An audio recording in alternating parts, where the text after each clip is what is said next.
La croix de Jésus m'a libéré. La croix de Jésus m'a transformé. La croix de Jésus m'a rendu la vie. La croix de Jésus a tout accompli. Soyez tous bénis, frères et sœurs, dans les Seigneurs, vous qui aimez la télévision chrétienne Sangomalamu, vous nous suivez en République démocratique du Congo et partout ailleurs, que Dieu vous bénisse. Nous nous retrouvons dans ce nouveau numéro de l'émission La Trompette du Réveil, dans laquelle nous recevons notre pasteur permanent, le pasteur Daniel Bena, qui est le titulaire de l'église d'Alliance La Croix Triomphante, située à Binza Delvaux. Bonjour pasteur.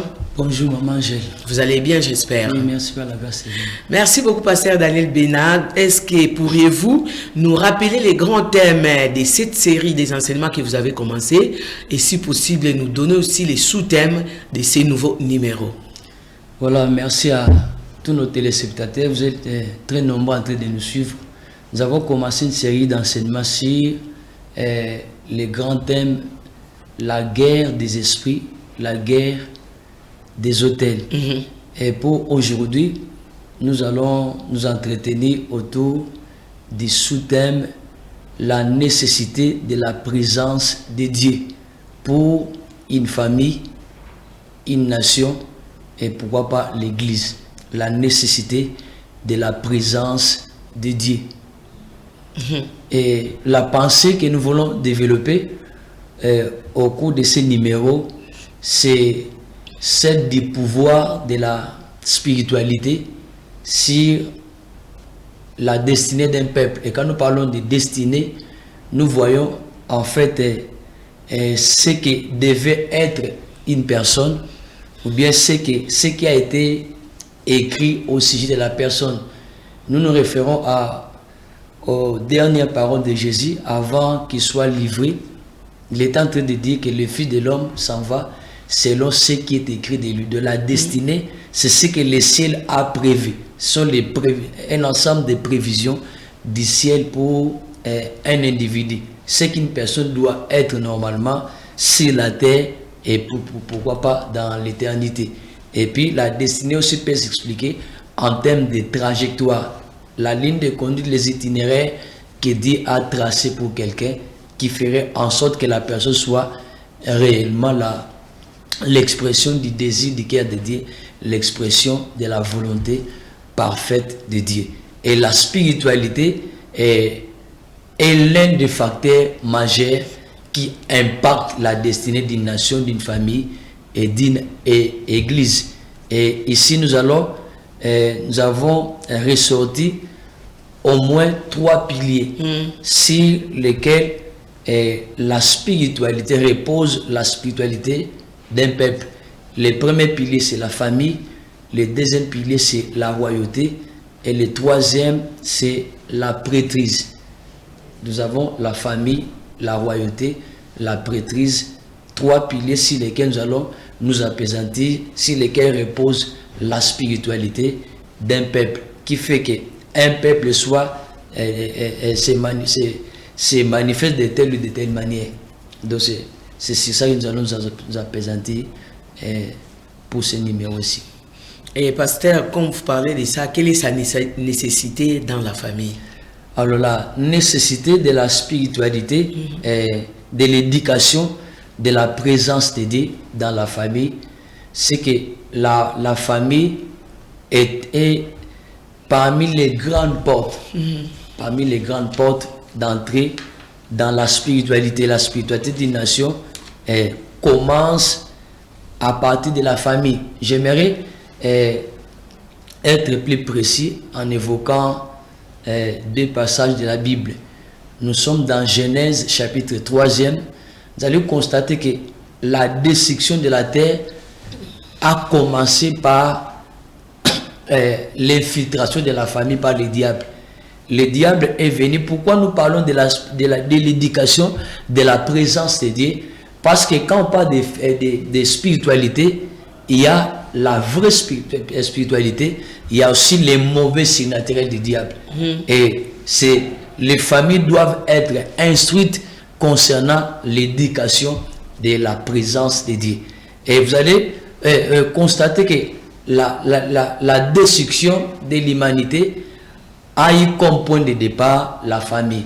Les diables, en apportant un mauvais évangile, un évangile tronqué, a réussi à dévier la trajectoire de la famille.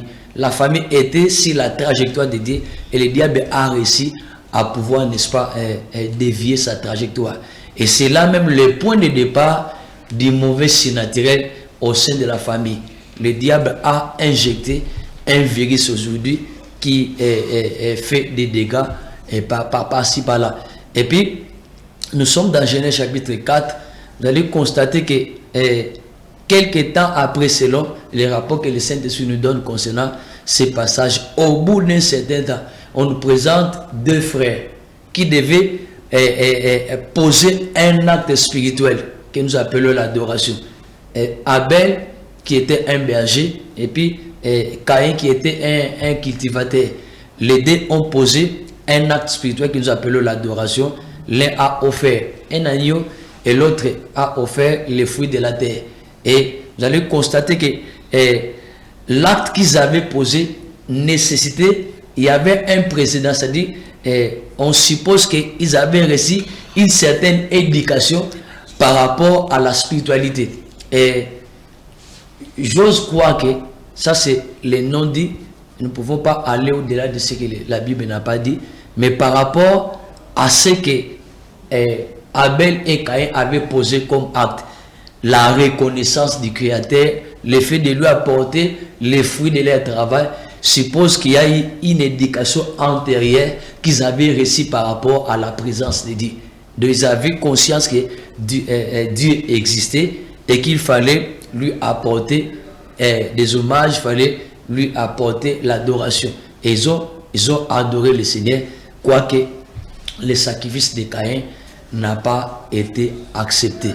Et puis, comment est-ce qu'on peut accéder à la spiritualité de la famille? Il y a deux manières qu'une personne peut accéder à la spiritualité d'une famille. La première, c'est à travers la naissance. Votre appartenance, on appartient à une famille dans un premier temps à travers la naissance. Quand vous lisez Jean chapitre 3 verset 6e, la Bible dit ceci: ce qui est né de la chair est chair, ce qui est né de l'esprit est esprit. Or la famille a deux dimensions, il y a le naturel, il y a le spirituel. Donc dans la famille, il y a la face visible de la famille qui est physique, qui est naturelle. Il y a la dimension, cette grande dimension de la famille qui est cachée, qui est spirituelle. Et une personne accède à la spiritualité d'une famille premièrement à travers la naissance, deuxièmement par alliance. Quand je dis par alliance, là je souligne les mariages. On peut se connecter à la spiritualité d'une autre famille à travers cette relation qu'on appelle mariage. N'oubliez pas, la Bible dit: l'homme quittera son père et sa mère, s'attachera sa femme, et les deux deviendront une seule chair. Ça c'est le physique. Mais spirituellement, cet attachement a des implications dans la vie des conjugés. Des conjugés. Si vous avez par exemple 50% de combat, le fait de vous allier par mariage à une autre femme, il y a d'office augmentation des combats en termes d'intensité. Et puis, qu'est-ce qui détermine au fait la spiritualité d'une famille? Vous allez trouver dans un premier temps, vous avez les alliances. Il y a des familles qui ont des connexions avec l'enfer à cause des alliances que moi je qualifie de perdition. Je vais vous donner un exemple très concret dans la Bible. Vous allez voir que Akab, pour s'être allié par mariage à Jézabel, s'est connecté à une mauvaise spiritualité. Parce qu'il y a la vraie spiritualité quand votre famille est orienté vers Dieu, le Dieu véritable. Et puis, là, vous pratiquez la vraie spiritualité.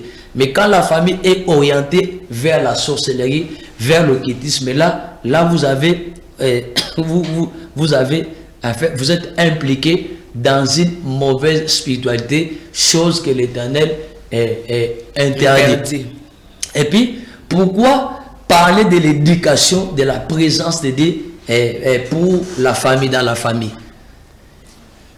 Nous qui cherchons à ce que le Seigneur puisse délivrer nos nations, parce que les missions ne s'adressent pas seulement aux Congolais, il y a plusieurs, les frères et sœurs de plusieurs nationalités en train de nous suivre. Vous allez constater que la guérison de la nation doit commencer à la racine. Or, la racine d'une nation, une nation commence toujours par une famille. Pour qu'Israël soit appelé nation, Dieu a commencé par appeler un homme, en la personne d'Abraham. Mais Abraham n'est pas sorti de Charan, il est sorti avec sa femme, et puis quelques temps après, Isaac est venu, là, une famille a été formée, et puis l'héritage familial devait se perpétuer. Abraham va laisser l'héritage à Isaac, Isaac va engendrer des fils, Ésaü et Jacob, et puis Ésaü va continuer, et vous allez constater que les alliances sont générationnelles. Or, ici, nous sommes en train de dire que et parmi les déterminants de la spiritualité d'une famille, nous trouvons les alliances. Il y a des alliances de perdition.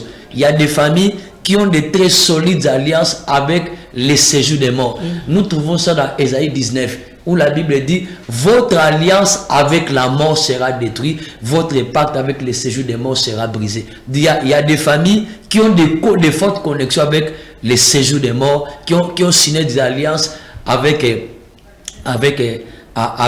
les séjours des morts. Et les jours où on abordera le sujet si quoi, j'avais annoncé un sujet selon lequel on va aborder tout ce qui est trait au terrorisme spirituel. Vous allez constater que les terroristes, ce sont des gens qui ont fait un pacte avec la mort. Ils s'en foutent de la mort. Et regardez un peu ce qui se passe au niveau de l'Ukraine, où un président s'est levé un beau matin, il déclenche une guerre, il s'en fout même de tous les bébés qui sont tentés de mourir. Et pourtant, ces bébés ne sont ni opposants, ils ne connaissent rien de la politique, mais sont tentés d'être sacrifiés. Pourquoi? Et quand vous regardez la plupart des dirigeants qui se sont affichés dans ce genre de comportement, essaient un peu d'étudier leur enfance. Vous allez constater, parmi eux, il y a des enfants, il y a de ceux qui sont nés avec des blessures intérieures, qui n'ont pas été guéris. Et quand vous avez une telle personne, ça devient un danger permanent pour la société. C'est là où l'Église est appelée à insister. Parce que quand une famille a de solides alliances avec le diable, ça devient un atelier du diable. Or, quand vous lisez Psaume 114, la Bible dit, quand Israël est sorti d'Égypte, quand Juda s'est détaché d'un peuple barbare, la Bible dit, il devient le domaine de l'Éternel, il devient un sanctuaire. Il y a des familles sanctuaires de Dieu parce qu'ils ont des connexions avec la présence de Dieu, mais il y a aussi des familles qui, à cause des alliances qui existent, sont en fait des ateliers du diable. Et là, ça peut vous fabriquer des armes à destruction, des individus qui sont des armes à destruction massive pour la société. Or, nous souhaitons, et ça c'est levé de cette émission, et que nos familles qui sont instruites dans l'éducation de la présence de Dieu deviennent des familles sanctuaires. Et la nation, ça sera une garantie pour la nation. Une bonne éducation est une garantie pour la nation. Et puis, à part les alliances, vous avez la sorcellerie dans beaucoup de pays d'Afrique. Fait partie de l'héritage spirituel des familles. Donc, elle est c'est un héritage qui peut se transmettre d'une génération à une autre. Et nous allons constater que la sorcellerie constitue en fait un des facteurs du sous-développement, un des facteurs du retard spirituel, du retard même économique dans beaucoup de familles. Parce que c'est à la base de la décision. Mais Dieu, par la puissance du Saint-Esprit, nous montre qu'il est possible qu'on soit délivré de l'empire de la sorcellerie. Et puis, dans Daniel chapitre 1er, on nous relate l'histoire de quelques jeunes gens qui étaient de la tribu de Juda. La Bible dit que la 3e année du règne de Joachim, Nebuchadnezzar marcha sur Jérusalem et s'empara de la ville. Et puis, il donna l'ordre au chef de ses eunuques qui se nommait Ashpenaz de prendre des jeunes gens beaux de figure, intelligents et sages, des familles royales, des familles nobles, à qui on devait apprendre la langue des Chaldéens, et au bout de leur formation, ils devaient travailler dans la cour du roi. Et là, on nous cite les noms de Daniel, Michaël, Azaria, et puis l'autre là, à qui on avait donné le nom d'Abed-Nego. Quand ils sont entrés, ils ont constaté que les pays où ils devaient évoluer étaient un pays qui avait la culture de l'idolâtrie. On servait, on adorait plusieurs dieux. Et au verset 8e de Daniel chapitre 1, la Bible dit que Daniel résolut de ne pas s'essuyer par les viandes sacrifiées aux idoles qu'on leur a présentées comme repas. Et au verset 19, Dieu accorda science, intelligence à ces jeunes gens. Et à un certain moment, ils se sont même distingués par rapport aux autres jeunes gens des autres nations. Donc déjà, l'éducation de la présence de Dieu, si l'enfant est instruit en cette matière dès le bas âge, vous allez voir, même quand il va devenir à un âge un peu, à l'âge de la maturité, il va pouvoir se défendre. Nous remarquons aussi cela chez Moïse. Avant que Moïse ne soit confié à la fille de Pharaon, pour qu'elle puisse passer le reste de son temps là-bas, on suppose que ses parents qui étaient de la tribu de Lévi avaient inculqué quelques notions concernant la présence de Dieu. Et plus tard, la foi des parents, parce que la foi est communicative, a joué, même si quand Moïse est arrivé à 40 ans, il devait maintenant choisir entre suivre la mentalité, la culture de l'Égypte, ou bien pouvoir retrouver son peuple.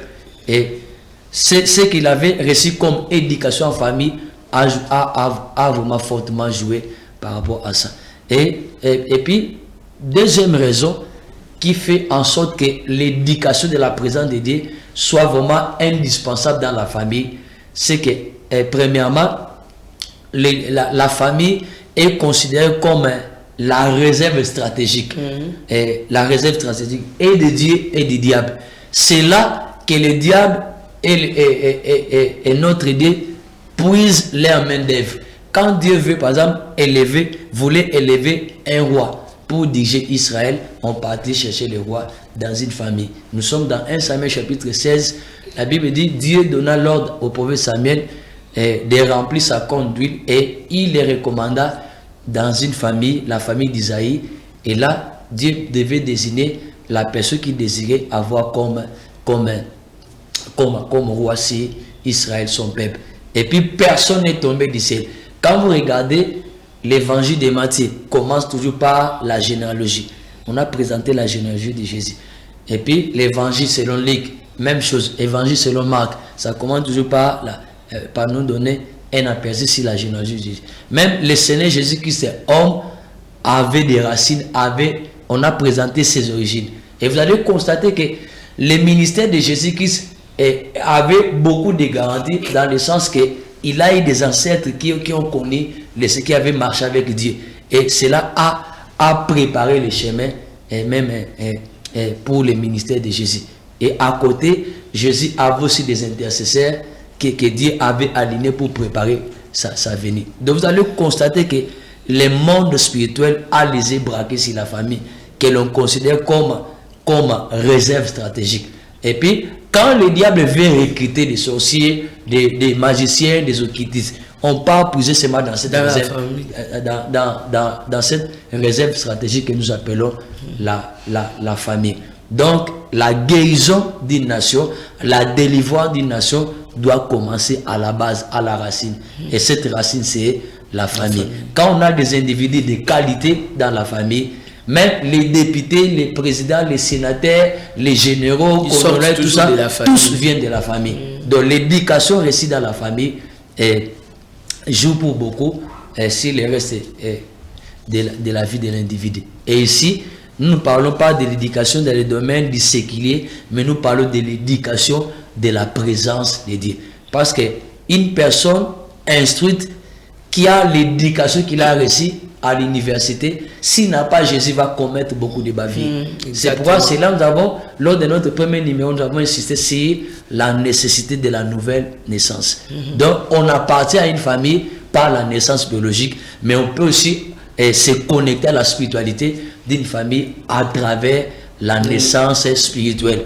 Ce qui est né de l'esprit est esprit. Et la Bible dit dans Jean chapitre 1 verset 12, mais à tous ceux qui l'ont reçu, à ceux qui croient en son nom, elle leur a donné le pouvoir de devenir enfants de Dieu. Or, en ce qui concerne la famille spirituelle, il y a deux familles. Il y a la famille spirituelle de Dieu, il y a la famille spirituelle qui est dirigée par les diables.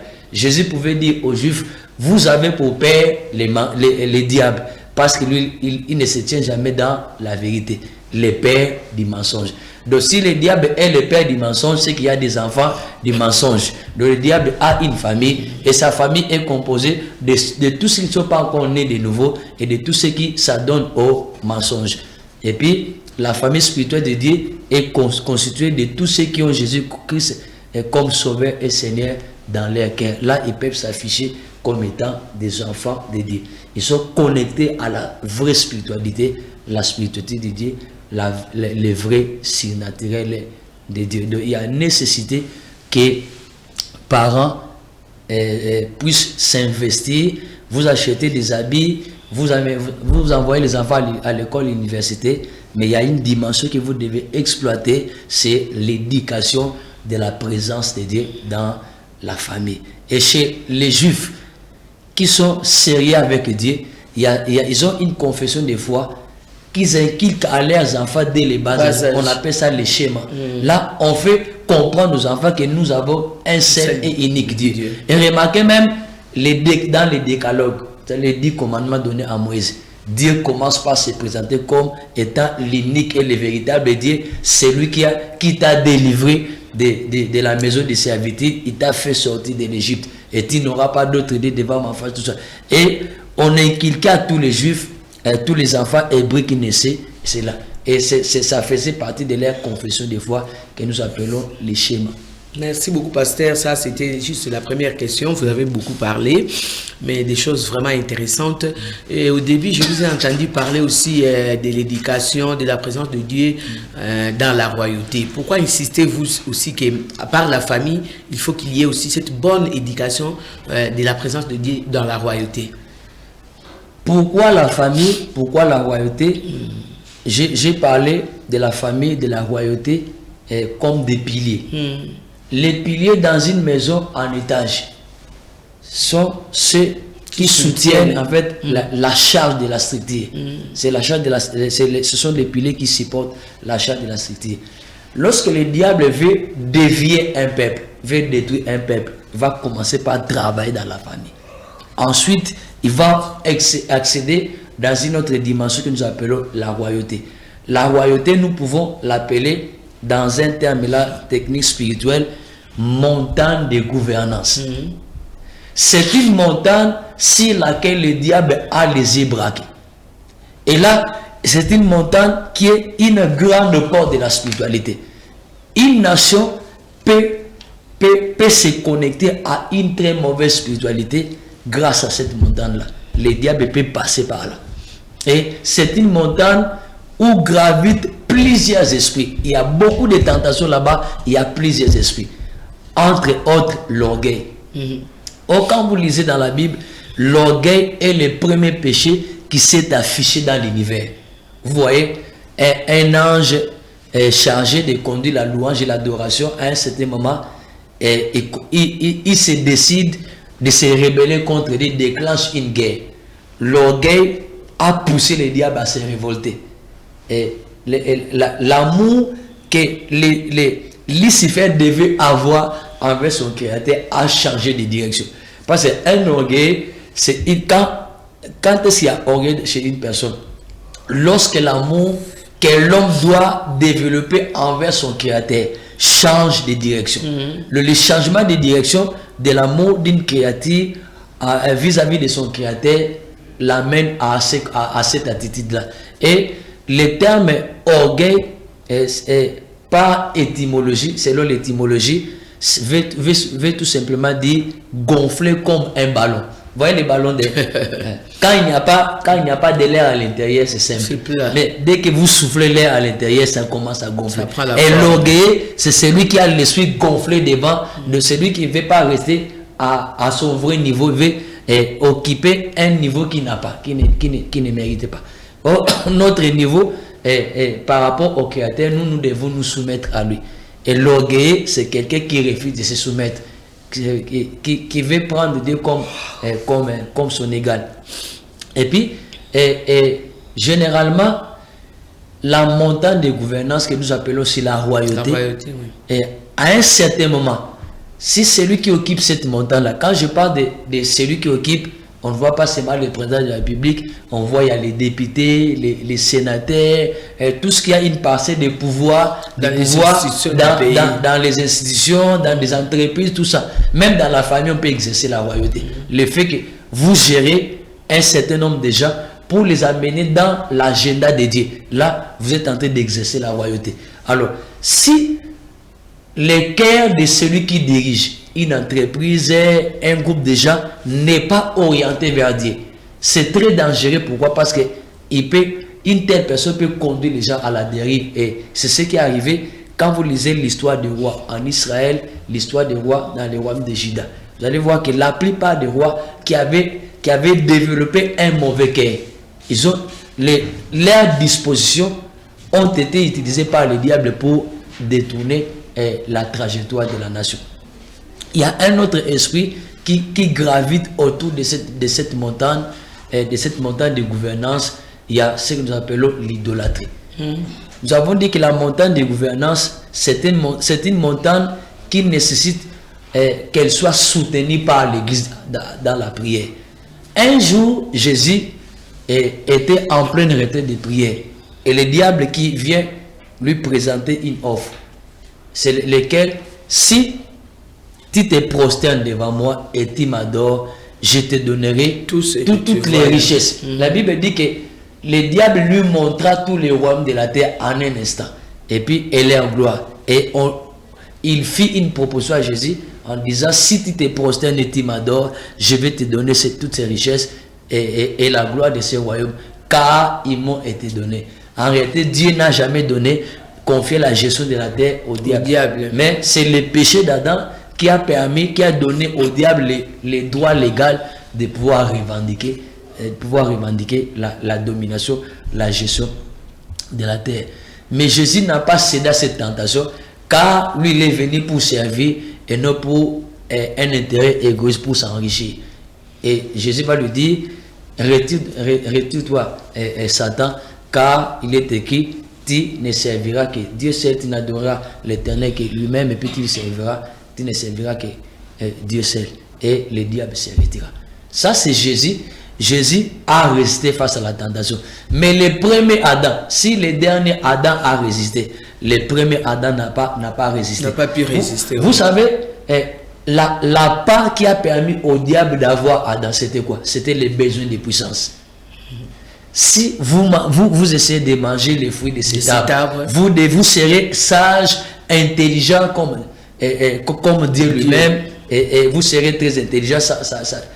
Donc, ils ont présenté, le diable leur a présenté un faux évangile, comme quoi Dieu était jaloux de leur position. Alors que avant sa chute, Adam était surnaturellement puissant, parce que Dieu l'avait établi comme vice-roi, comme seigneur de la création. C'est lui qui gérait tout. Donc il pouvait commander et aux singes, et aux gorilles, et léopards, lion pouvait commander. Il pouvait se faire obéir d'un seul ordre. Mais voilà cette tentation, la curiosité de connaître. Et il les a connectés aux mauvaises. Ils ont entré en connexion avec ils sont entrés en connexion dans un mauvais signe naturel par la mauvaise porte. Donc le diable leur a ouvert une mauvaise porte et malheureusement, au lieu d'être intelligents comme Dieu, ils se sont retrouvés ni comme un ver de terre. Et ils sont enfoncés dans la forêt. Ils ont développé des amitiés avec les serpents, les autres. Et vers le soir, la voix de Dieu commença à interpeller. Mais où était-on? Je suis caché. Pourtant, il ne se cachait pas. Donc, c'est une montagne où il y a beaucoup de tentations. Et puis, c'est une montagne qui réclame beaucoup de sang. Regardez ce qui se passe en Ukraine. Comment, au nom de quel pouvoir, quelqu'un prend une initiative, il va commencer à incendier des villes tout entières comme ça, à mettre à genoux une économie privée, même des petits enfants les droits d'aller à l'école. Là, ravager des hôpitaux, des universités, on fait écouler des bâtiments comme ça. Il faudra beaucoup d'argent pour qu'on puisse se rebâtir et reconstruire. Vous voyez un peu c'est que comment quand un cœur manque l'éducation de la présence de Dieu, comment jusqu'à quel point l'esprit de l'homme peut aller. Donc, il y a nécessité. C'est pourquoi vous allez voir par exemple dans Israël, je ne parle pas d'Israël d'aujourd'hui, mais l'Israël biblique. Parce qu'aujourd'hui, tout ce qui provient d'Israël n'est pas nécessairement divin. Il y a à boire et à manger dans tout ce qui provient aujourd'hui d'Israël. Mais je parle de l'Israël de la Bible, l'Israël de l'époque biblique. Vous allez voir que pour sécuriser la nation, qu'est-ce que Dieu faisait? Les rois, ceux qui dirigeaient, étaient encadrés par d'un côté des prophètes, de l'autre côté, il y avait des sacrificateurs. Les rôles des sacrificateurs, c'est quoi? À part brûler le parfum, c'est enseigner la loi de Dieu au peuple. Et les prophètes, lui, c'est le défenseur des intérêts de Dieu. Donc, lorsque la nation, à un certain moment, s'écartait de la volonté de Dieu, Dieu suscitait les prophètes comme étant sentinelles de la nation pour rappeler le peuple à l'ordre, interpeller les rois. C'est pourquoi une nation comme le nôtre et d'autres nations, Congo, Brazzaville, Gabon, Cameroun, Sénégal, ainsi de suite, pour ne citer que celles-là, les non-nations ont besoin de Jean-Baptiste, ils ont besoin de Michel, ils ont besoin de Gad, ils ont besoin de Nathan, ils ont besoin d'Élie, de Samuel, pour pouvoir redresser un peu la nation. Parce que la nation a besoin d'être suffisamment éduquée en ce qui concerne la présence de Dieu. Et Dieu a une pédagogie selon laquelle elle peut redresser une nation qui est tombée en fait, qui est allée très loin des normes fixées par lui-même. Il pouvait le faire avec Israël. Et puis, pourquoi insister sur la royauté quand vous avez des gens qui connaissent le Seigneur, qui respirent la crainte de Dieu? Parce que quand je parle de la spiritualité, je ne vois pas seulement l'aspect prière. Mais dans la vraie spiritualité, il y a des valeurs. Il y a des valeurs qui permettent à une nation de se développer. Entre autres, l'intégrité. Entre autres, le respect du bien commun. Des biens communs. L'Égypte a été bénie au jour de Joseph. Pourquoi? Parce que Pharaon a fait alliance avec Joseph. Oh, Joseph était un porteur de la présence de Dieu. Une personne qui avait reçu l'éducation de la présence de Dieu depuis sa famille. Et il a manifesté en Égypte. Et Dieu a utilisé Joseph comme un instrument de bénédiction. Quand vous avez des gens qui vous dirigent dans une entreprise, au Sénat, au Parlement et partout ailleurs, qui ont le cœur orienté vers Dieu, qui ont le cœur qui développe la crainte de Dieu, qui savent distinguer ce qui est agréable à Dieu et puis ce qui ne l'est pas, vous allez constater que Dieu va bénir la nation. C'est pourquoi la Bible dit la justice élève une nation. Mais quand est-ce qu'une personne peut, dirigeant les affaires d'une société, peut marcher dans la justice? Il faut d'abord commencer par acquérir ce cœur, le cœur de Dieu qui permet à une personne de marcher dans la justice. On ne peut jamais enseigner la sainteté à quelqu'un qui n'est pas encore né de nouveau. C'est pratiquement impossible. Pourquoi? Parce qu'il n'a pas cette nature qui permet à une personne de vivre dans la justice, de vivre dans la sanctification. La Bible dit que, nous, à la lumière de la Bible, nous apprenons que la nouvelle naissance a l'avantage de communiquer aux chrétiens les cœurs de chair. Un cœur de chair, c'est un cœur qui est sensible à la voix de Dieu, un cœur qui peut facilement se corriger. Par rapport au cœur de pierre qui est l'image de l'incrédulité, l'image d'une personne qui n'est pas encore née de nouveau. Quand un cœur est né de nouveau, ce cœur a l'avantage de recevoir la nature divine. La Bible dit que nous sommes participants de la nature divine. C'est à cette personne-là qu'on peut enseigner la crainte de Dieu, qu'on peut enseigner la sainteté, qu'on peut enseigner la justice. Mais sinon, malgré l'existence des prisons, il y aura toujours des voleurs dans ces pays, partout ailleurs. Donc l'Église doit annoncer l'évangile pur. Il doit prêcher la vérité. Et ces gens-là qui dirigent et la nation, ils dirigent et les entreprises, nous les avons comme les uns comme partenaires, les autres comme fidèles dans nos églises. Donc l'évangile a cette puissance de toucher les cœurs des uns et des autres pour que ces personnes-là deviennent des bénédictions pour la nation. Quand vous négligez la royauté, sachez que c'est l'une des portes par laquelle le diable peut entrer pour déranger l'église. Lorsqu'il y a eu confinement, les communiqués disaient que les églises sont suspendues et les écoles étaient venues d'où? C'est de la montagne de gouvernance. Et pour que l'église puisse se réouvrir, il a fallu que le président se présente encore pour dire, voilà, à partir de maintenant, on a constaté qu'on a la maîtrise de la situation. Maintenant, les églises peuvent réouvrir, les écoles, les consorts. Maintenant, si cette montagne n'est pas encadrée par les gens qui dégagent la présence de Dieu, les gens qui ont la crainte de Dieu, les gens qui ont la vision de Dieu. Vous allez constater que le diable peut passer par là pour inspirer ses idées à lui et conduire la nation à la dérive. Je vais vous donner un exemple. Un jour, la Bible dit, Satan voulait faire du mal à Israël. Mais quelle était la porte d'entrée pour toucher Israël? Il va inspirer une mauvaise décision dans le cœur de David. Or, David est l'homme selon le cœur de Dieu, selon ce que la Bible nous dit. Mais voici un homme selon le cœur de Dieu qui sera utilisé par le diable pour s'aimer les troubles dans la nation. Paul nous exhorte ceci en disant que j'aimerais avant tout qu'on puisse intercéder pour les gens qui ont une parcelle de pouvoir. Pourquoi on doit prier pour ces gens? Parce qu'après tout, ils ne sont pas des anges, ils ont des limites, ils ont des faiblesses, ils ont besoin de nos prières. Et puis, la montagne de gouvernance, c'est une montagne où on trouve ce que nous appelons des principautés.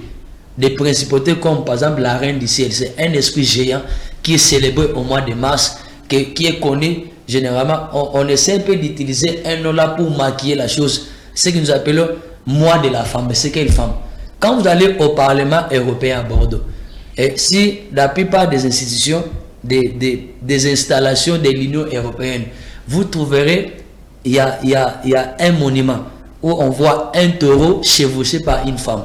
Et là, il y a beaucoup d'explications spirituelles liées par rapport à ça.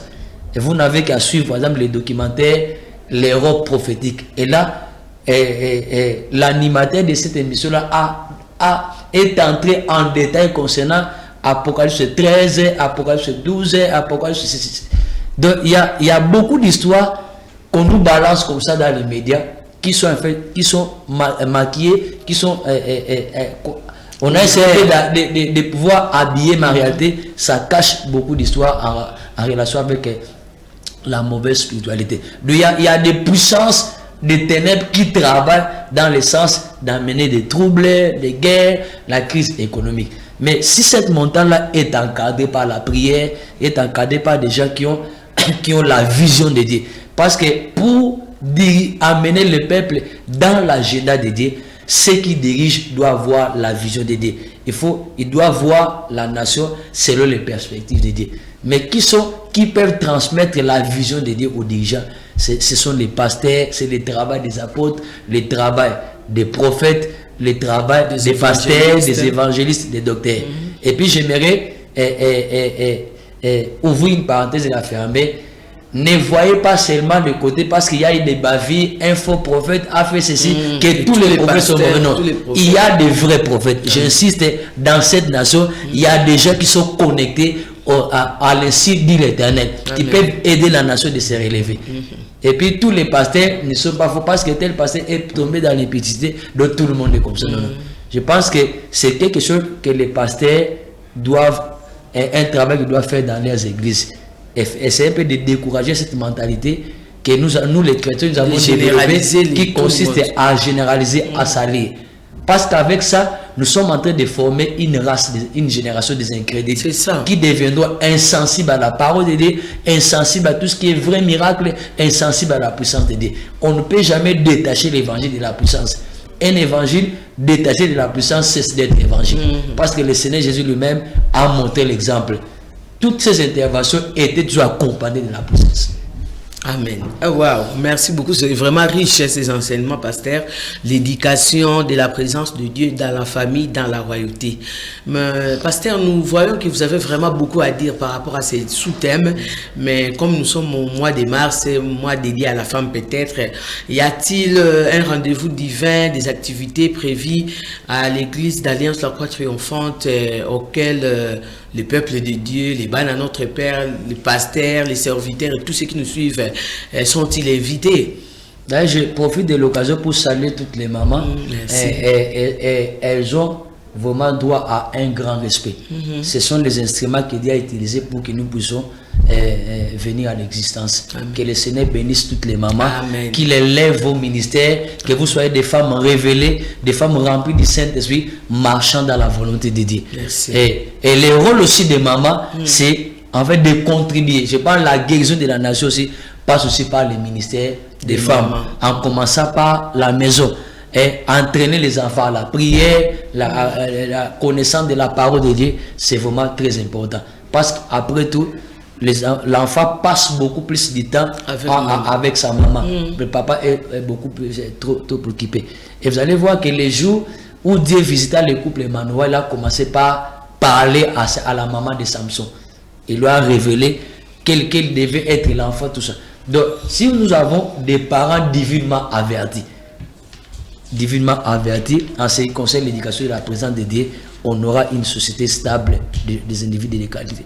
Alors, les rendez-vous que nous avons au mois de mars, c'est la prière pour la nation.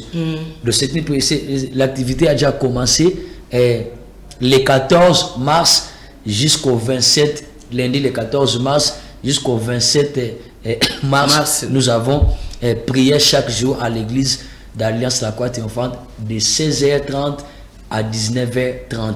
Et puis il y a des dates très importantes pour les hommes de Dieu.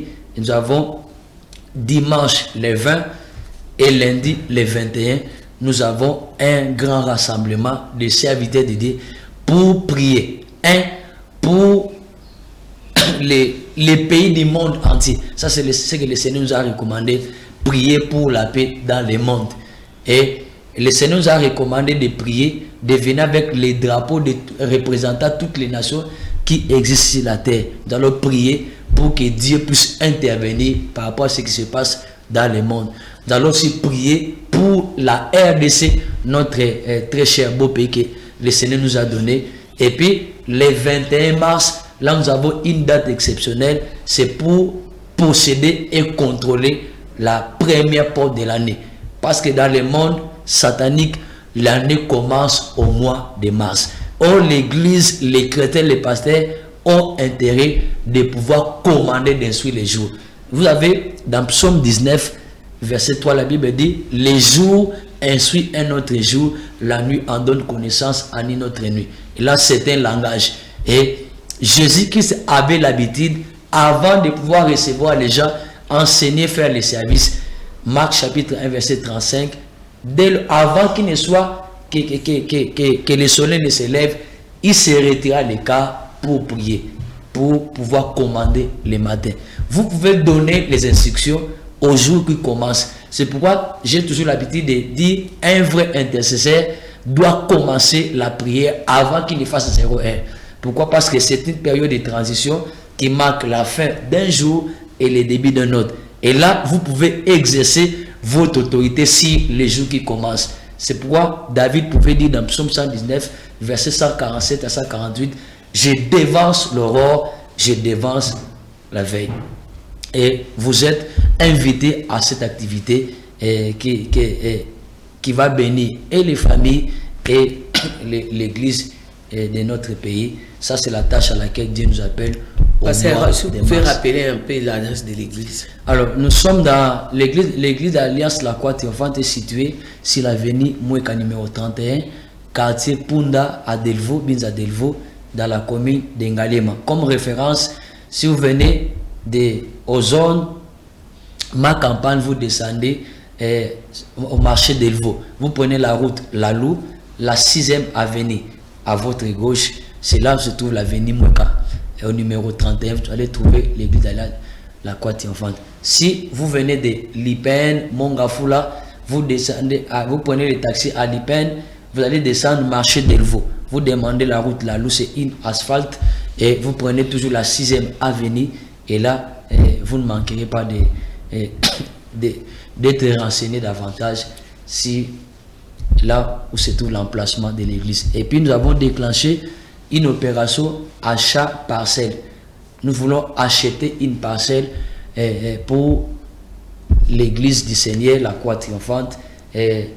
Vous qui vous intéressez à nos programmes, si c'est là la chose vous intéresse, vous n'avez qu'à nous rejoindre à l'adresse de l'église ou bien vous avez le numéro qui passe au bas de votre écran pour les plus amples renseignements.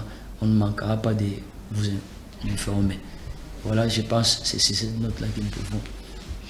Merci beaucoup, Pasteur Daniel Bena. Merci à tous les téléspectateurs. Vraiment, c'est riche comme enseignement.